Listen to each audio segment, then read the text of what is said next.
সরকার বিরোধী বিক্ষোভে রণক্ষেত্র লাতিন আমেরিকার দেশ চিলি। ক্ষমতাসীন ডানপন্থী প্রেসিডেন্ট হোসে আন্তোনিও কাস্টের বিরুদ্ধে পুনরায় রাজপথে নেমেছে দেশটির কয়েক হাজার শিক্ষার্থী। ক্ষমতাসীন সরকারের বিরুদ্ধে অর্থনীতি, স্বাস্থ্য ও শিক্ষা খাতে দুর্নীতির অভিযোগ তোলে আন্দোলনকারীরা।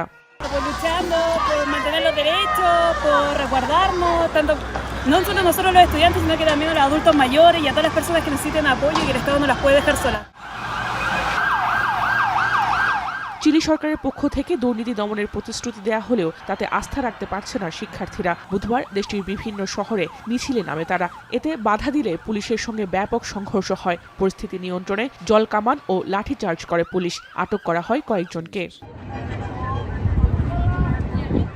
বলিভিয়ার প্রেসিডেন্ট রদ্রিগো পাজের পদত্যাগের দাবিতে কয়েকদিন ধরে বিক্ষোভে কাঁপছে দেশটির রাজধানী লা পাজ ও এল আল্টোর শহর। জীবনযাত্রার ব্যয় বাড়ানোর অভিযোগে মূলত তাদের এই বিক্ষোভ। পরিস্থিতি নিয়ন্ত্রণে দেশজুড়ে জরুরি অবস্থা জারির পরিকল্পনা রদ্রিগো প্রশাসনের। Nosotros no venimos del concepto de la violencia que otros defienden y son violentos.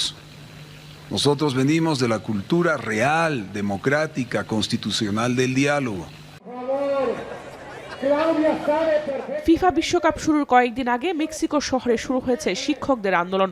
উন্নত কর্মপরিবেশ ও বেতন বাড়ানোর দাবিতে রাজপথে নামেন কয়েক হাজার শিক্ষক। এ সময় সড়ক অবরোধ করে স্লোগান দেয় তারা। Hizo un compromiso de campaña, tanto el gobierno de Andrés Manuel López Obrador como la de actual Sheinbaum dijeron que ellos tenían ese compromiso con el magisterio. সড়ক আটকে অবরোধ করায় ভোগান্তিতে পড়েন কয়েক লাখ মানুষ। তাই আন্দোলনকারীদের দ্রুত রাজপথ ছাড়ার আহ্বান দেশটির প্রেসিডেন্টের। Quieren que caigamos en una represión para la antesala del mundial. No vamos a caer en la provocación.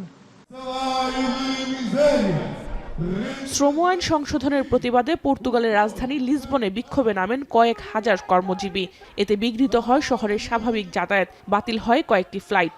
Trabalhadores, no meu caso eu sou professor, mas os trabalhadores no geral não vão continuar a piorar as suas condições, que é o que este pacote laboral tenta fazer. O que tenta fazer é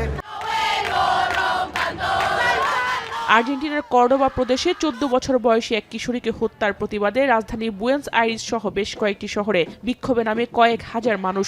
নারীদের বিরুদ্ধে সহিংসতার তীব্র প্রতিবাদ জানান তারা। সে সময় কংগ্রেসের দিকে মিছিল নিয়ে যান বিক্ষোভকারীরা।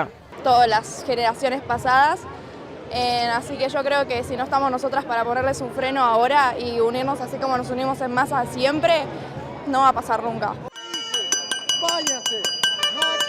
এদিকে ভেনেজুয়েলার প্রেসিডেন্ট নিকোলাস মাদুরো যুক্তরাষ্ট্রের জিম্মি থাকা অবস্থায় পুনরায় দেশটিতে নির্বাচনের দাবি জানিয়েছে সাধারণ নাগরিকরা। বুধবার এই দাবিতে মার্কিন দূতাবাসের দিকে র্যালি করেন কয়েকশো মানুষ। জোহানা ভুইয়া, এখন বিশ্ব।